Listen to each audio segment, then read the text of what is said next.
ঈদের এক্সাইটিং অনেক কাজগুলোর মধ্যে একটা হচ্ছে গজ কাপড় দিয়ে ড্রেস মেক করা। আই থিংক আমার মতো অনেকেই এই জিনিসটা করেছে। অ্যান্ড আমি যখন দেশে ছিলাম, ড্রেস মেকিংয়ের পার্টটা আমার সবথেকে বেশি ইন্টারেস্টিং অ্যান্ড খুবই মজার লাগতো।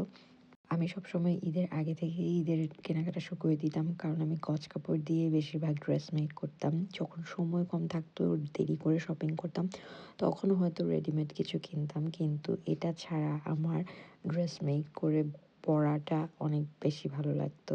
এখনও আমার এটাই ভালো লাগে বেশি। আর বাংলাদেশে থাকতে নিউ মার্কেট, তারপর ইসলামপুর, তারপর আরও বিভিন্ন জায়গা থেকে ফ্যাব্রিক সোর্সিং করাটা যেরকম এক্সাইটিং ছিল, এইখানে ওরকম না। এখানে ফ্যাব্রিক স্টোর খুবই কম পাওয়া যায়। ঘুরে ঘুরে বার্গেইন করে যে শপিং করার মজা আর এক্সাইটমেন্টটা, ওইটা এখানে একটুও পাওয়া যায় না। তো এখানে শপিং করে মজা পাওয়া যায়, কিন্তু আমার কাছে কেন জানি বাংলাদেশের শপিংটা আমি অনেক বেশি মিস করি। অ্যান্ড এবারও আমার অনেক ইচ্ছা ছিল যে আমি গজ কাপড় দিয়ে ড্রেস মেক করব, বাট সেটা পসিবল হয়নি। আমার সুইং মেশিনটা হঠাৎ করে নষ্ট হয়ে গেছে, বাট আমি অনেক দিন আগে ফ্যাব্রিক কিনে রেখেছিলাম কিছু, আমার কিছু ক্রাফটিংয়ের কাজের জন্য।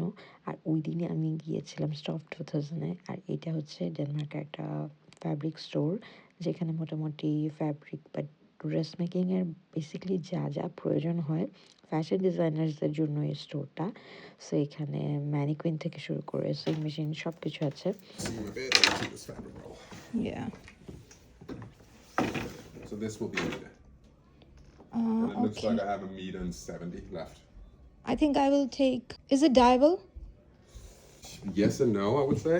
I haven't tried, so I can't give you a. But it's an acetate lining, so it's probably. I think so. But I don't. So আমার ডাই করার দরকার ছিল একটা ফ্যাব্রিক এক্সপেরিমেন্টাল একটা কাজের জন্য। দো ও শিওর না যে এটা আসলে ডাই করা যাবে কি না। তারপরও আমি নিয়ে নিয়েছি 1 মিটার।